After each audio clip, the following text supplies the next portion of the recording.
Hello everyone, आप सभी का स्वागत है आपके अपने और फेवरेट चैनल एडुटैप में। मैं हूं आपके साथ मुना अग्रवाल, जो आपकी FCI AG3 में जनरल साइंस सब्जेक्ट पढ़ाने वाली हूं।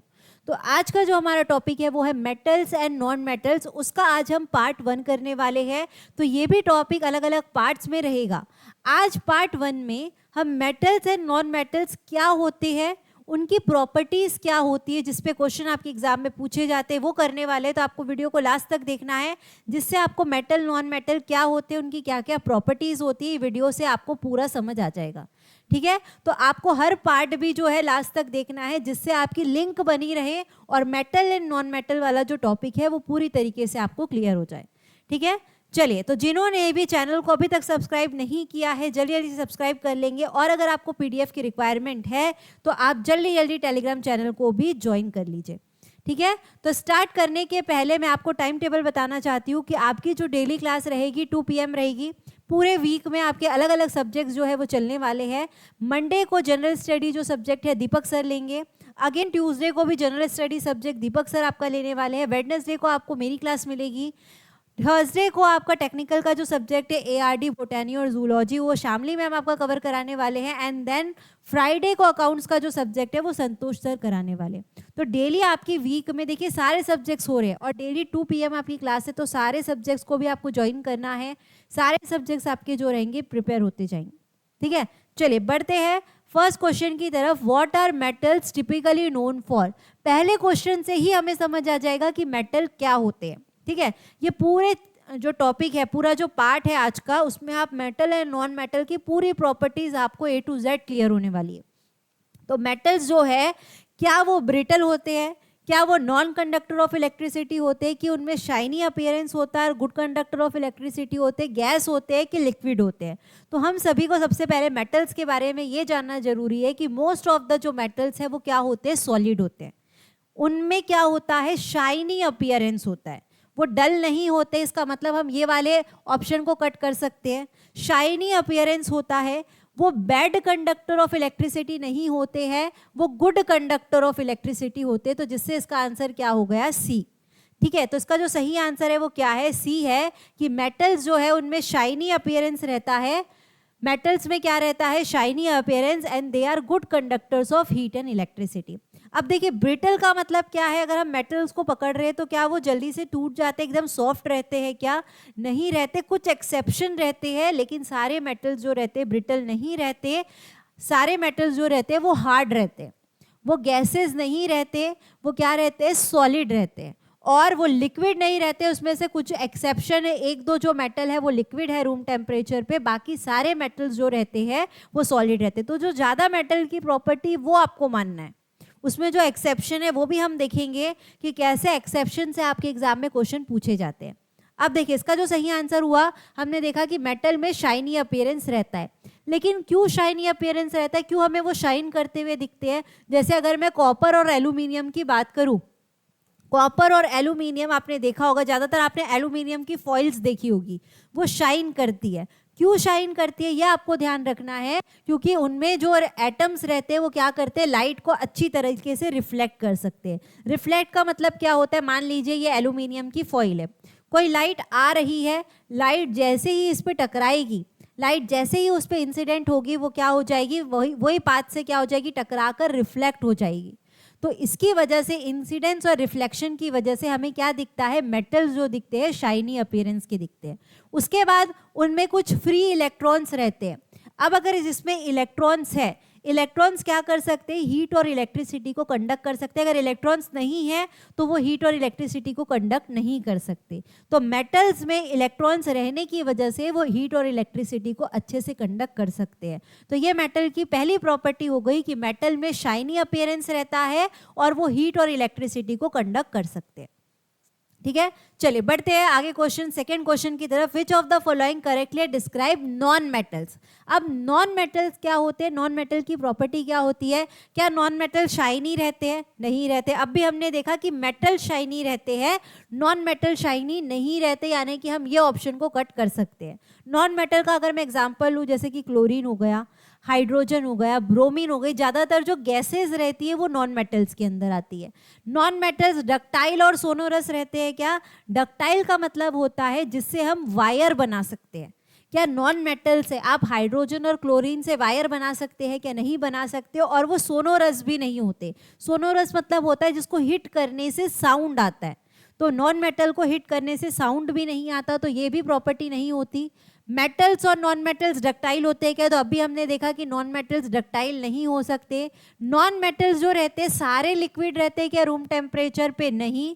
नॉन मेटल जो ज़्यादातर रहते हैं वो गैसेज रहती है। उसके बाद नॉन मेटल्स जो है poor conductors of heat and electricity है और उसमें लो मेल्टिंग पॉइंट होता है। तो यही हमारा सही ऑप्शन है। तो इसका जो सही आंसर बन गया वो बन गया ऑप्शन नंबर ई, कि जो नॉन मेटल्स है वो पुअर कंडक्टर्स है। अब पुअर कंडक्टर्स क्यों है? अभी मैंने आपको मेटल्स में गुड कंडक्टर्स बताया था कि जिसमें फ्री इलेक्ट्रॉन्स रहते हैं वो गुड कंडक्टर्स रहते हैं हीट एंड इलेक्ट्रिसिटी के। तो जो नॉन मेटल्स है उसमें क्या रहता है? पुअर कंडक्टर इसलिए रहते हैं क्योंकि उनमें इलेक्ट्रॉन्स जो रहते हैं वो नहीं रहते, फ्री इलेक्ट्रॉन्स ही नहीं रहेंगे। अगर कोई इलेक्ट्रॉन ही नहीं है तो वो एक जगह से दूसरी जगह इलेक्ट्रिसिटी पास ही नहीं कर पाएगा। तो इनमें जो रहता है फ्री इलेक्ट्रॉन्स नहीं रहते, इसलिए नॉन मेटल्स जो है पुअर कंडक्टर ऑफ इलेक्ट्रिसिटी है। उसके बाद इसमें लो मेल्टिंग और बॉइलिंग पॉइंट रहता है। लो मेल्टिंग और बॉइलिंग पॉइंट रहता है, ये भी आपको याद रखना है। लो मेल्टिंग और बॉइलिंग पॉइंट का मतलब है ये कम टेम्परेचर पे ही मेल्ट हो जाते हैं, कम टेम्परेचर ही मेल्ट हो जाते हैं और कम टेम्परेचर पे ही बॉइल होने लगते हैं। इसका मतलब इनमें क्या है? Low melting and boiling point है। अगर आप कुछ एक्सेप्शन की बात कर लेते हैं जिससे क्वेश्चन आपके एग्जाम में बन सकते हैं कि ये शाइनी नहीं होते, ठीक है।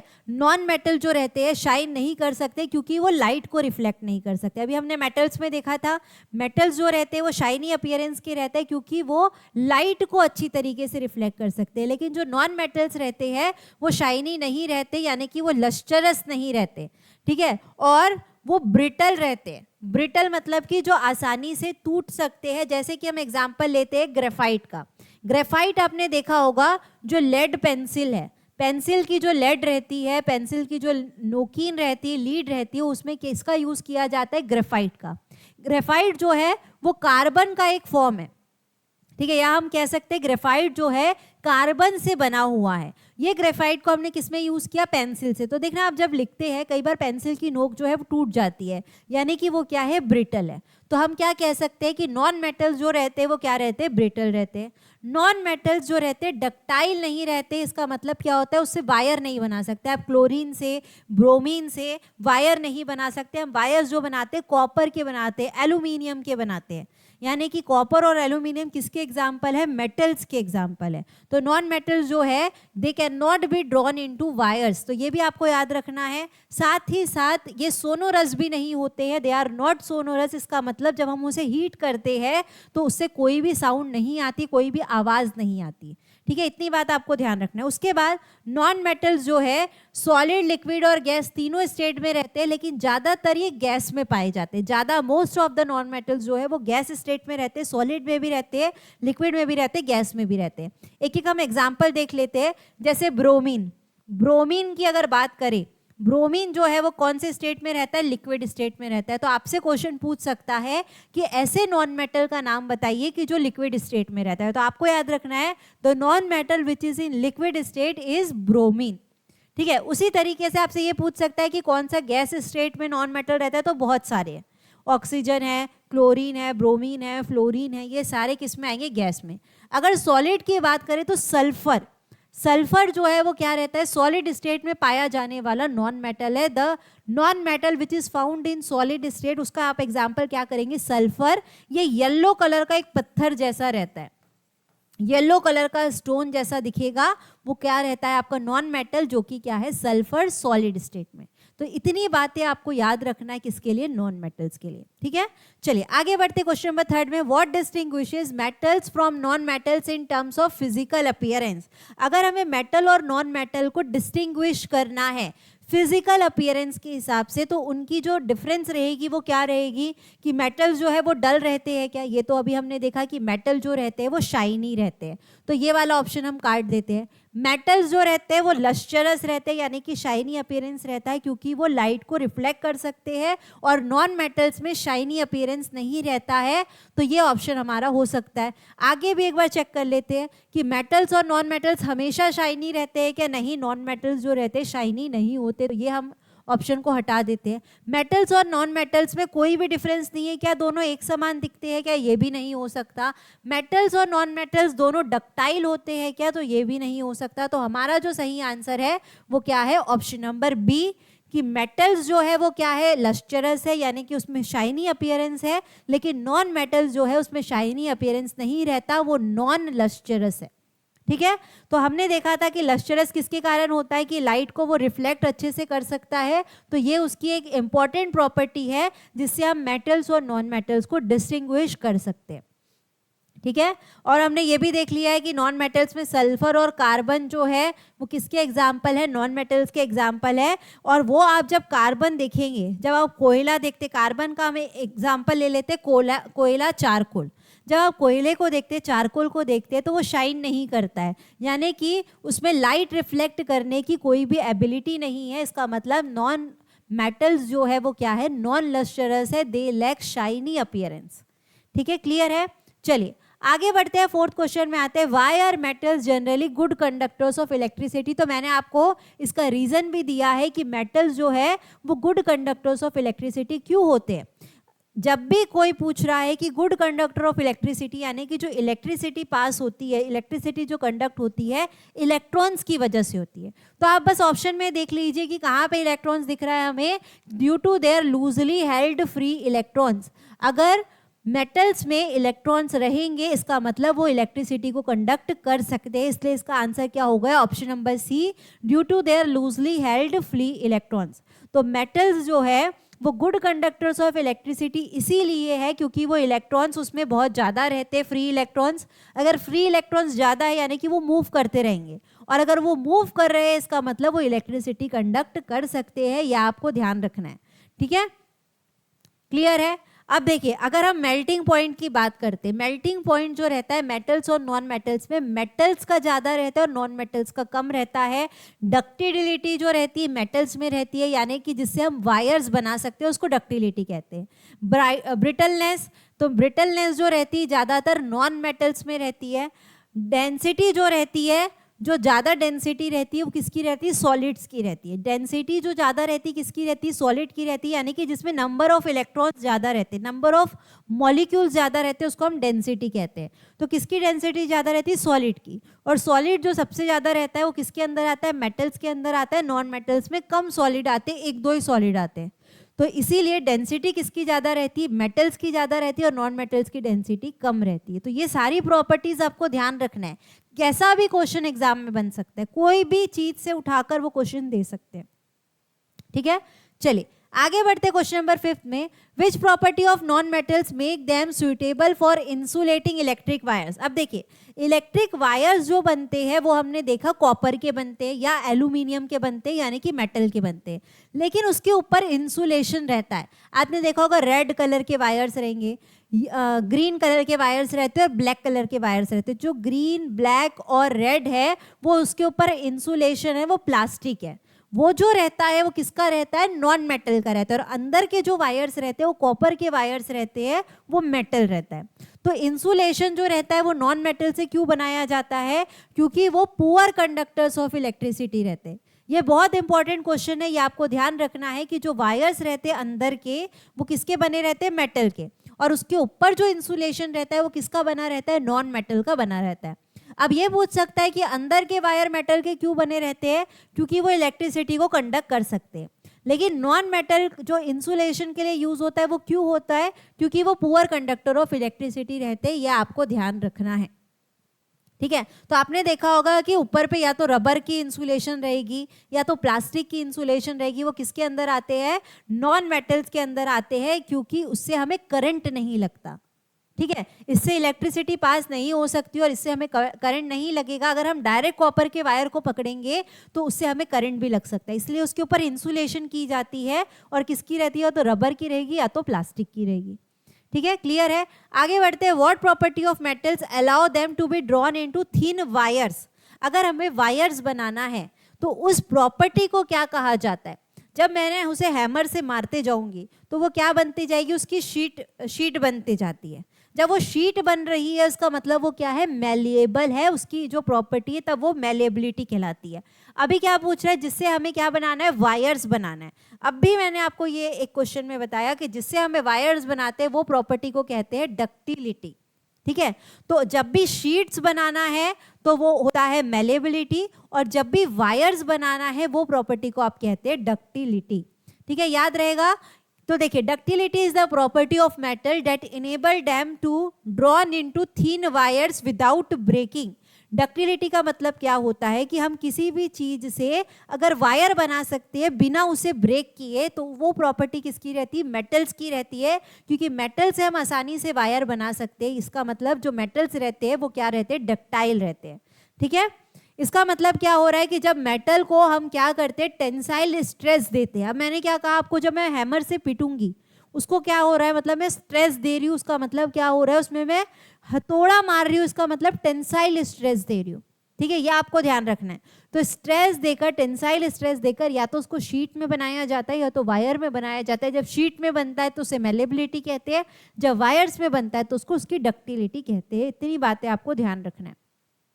ठीक है, चले आगे बढ़ते, क्वेश्चन नंबर 7 में आते हैं। Which of the following properties is common in all metals. अब सारे मेटल्स के बारे में पूछ रहा है, एक्सेप्शन नहीं पूछ रहा है। सारे मेटल्स में क्या प्रॉपर्टीज होती है? They are hard and have low density. Metals जो रहते हैं सारे हार्ड रहते हैं क्या? नहीं, कुछ मेटल्स जो रहते हैं वो थोड़े से सॉफ्ट भी रहते हैं, जैसे कि सोडियम, तो ये इसकी प्रॉपर्टी नहीं हो सकती।